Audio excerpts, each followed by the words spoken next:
7th time in the illustrious history of this series. And the first time since 2016, the Canes and Noles met as ranked teams in Tallahassee this evening. Florida State counted out for all intents and purposes following the loss to Virginia last Friday. How would they respond? First quarter, Miami down 3-0. Beck goes deep. C.J. Daniels, the Liberty transfer, 47-yard strike. Ooh. That connection has been on. It's just been on all year long.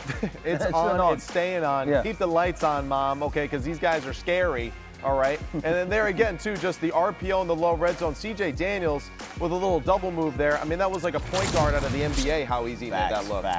This was a Miami beatdown for a good chunk of this game. Tommy Castellanos looking deep. He's going to be picked off by Bryce Fitzgerald, and he's going to take it all the way back into Nole territory.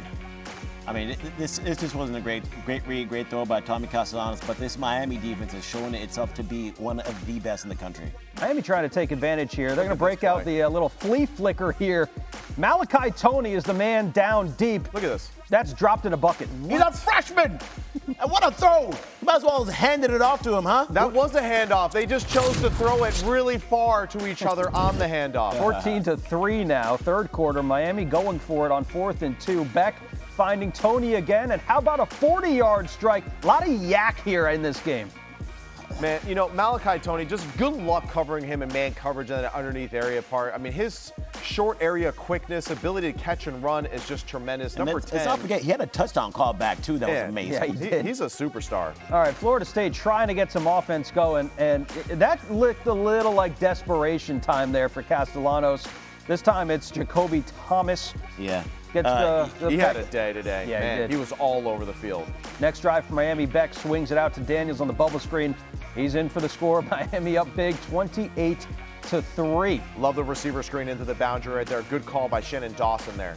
Fourth quarter now. Castellanos, look, I'll give Florida State some credit. They could have packed things up and went home. But in the fourth quarter, they started to ease into the game just a little bit too little too late. That's Randy Pittman Jr. for the score. Yeah, like it, though. Really like the way that they fought in this football game. They kept battling. Mike Norvell's energy never ceased to stop at all. He continued to motivate his football team. And Tommy Castellanos did some good things passing the football here late in the game. He got hit here on the two-point conversion. Was able to get back up. Florida State cuts the lead down to 9. And then after a Miami turnover on downs, we had a field goal, 35-yard attempt. That's good. Yeah. 28-22, so we got an onside kick. Florida State should have recovered this. Yeah, honestly, they had a great opportunity at the ball, but just wasn't able to get it. But way to make a game that was starting to look like a blowout again. Yeah, Florida State, you know, give them credit. They came back in this one in the fourth quarter, but 28-22 is the final there. Miami at number 3 right now in the AP poll. I'm not going to say there's going to be a ton of movement up ahead of them, but it's hard not to look at this team and at least ask the question, like, is this the best team in the country right now? They absolutely are. I said it last week, and I stand by what I said last week, too. I think Miami is numero uno, right, as far as just the way that they play. And credit to Florida State, the way that they battled back in that football game. Biggest thing, right, is just defense starting a little bit faster, right? So this is 2 weeks in a row now that the Florida State defense has been just a little bit behind the 8 ball, right? Offense is carrying them a little bit. But overall, I think Miami, just with their counter punches here late in the first quarter, in the second quarter, just overwhelmed Florida State with their athleticism, their speed. And it just seems like no matter what, there's somebody on the Miami defense that is going to show out and play. And today, that was Jacoby Thomas. He had an interception. He had a forced fumble. So good. Right? He had a sack. So the ability to move around and to make plays along with that talented defensive front, very impressive performance by Miami in this football game. The defense lost them in a lot of games last year, and quite frankly, probably held them out of the playoffs. That's right. Especially the defensive backfield. That was a huge problem for them, and the running game was going to be challenged today. I mean, Florida State is the highest scoring offense in the entire country. They're averaging about 50 points per game, almost 600 yards per game coming in,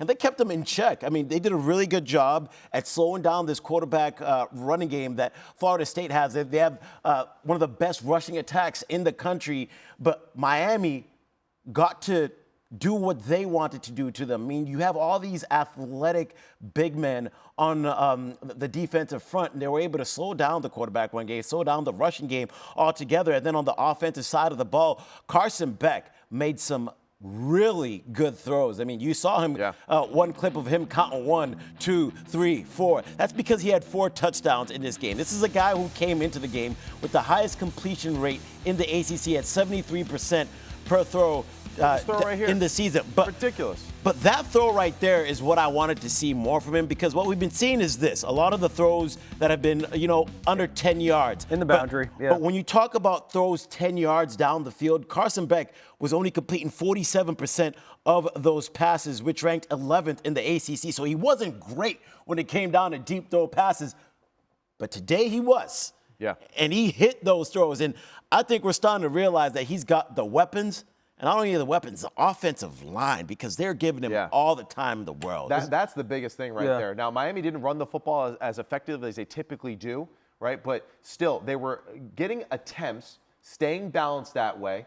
The 4-minute drill and all that at the end, hey, that's something that clearly is going to be on the top of Shannon Dawson's list of improving there, because they got to close out this game a little bit better. Leaving Florida State the opportunity to sneak back in is dangerous. But overall, the protection of Carson Beck is impressive. That's also a problem, I think, for Florida State going forward. How do you create more pressure to affect passers? Chandler Morris, Carson Beck, 2 guys, a lot of time to throw the football. So got to affect the passer a little bit more, right, to help out your defense and create more turnovers. Offensively, though, I think for Miami, just the formations, the plays, the way they attack you, it's so difficult to defend. The formations alone, all those condensed splits, it's about gap contain in the running game, but then, of course, with the condensed splits, you have these great opportunities in the passing game to really push, right, the concepts and how you attack sideline to sideline and the vertical deep shots. So it really is just like an awesome way for this offense to be developed. They got a really good thing going right now, and I don't expect it to slow down at all, because now the defense is coming along with that secondary too, making plays for them. Biggest question for me, I think Miami fans are probably cautiously optimistic because they've seen these starts before.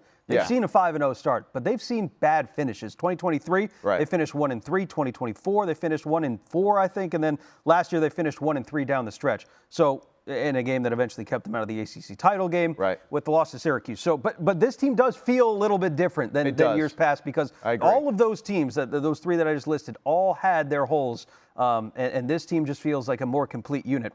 Florida State has kind of looked a little bit like a shell of themselves, or at least from what we saw in week 1 when they took down Alabama. Just as Florida State has been trending down, Crimson Tide have been trending up the other way.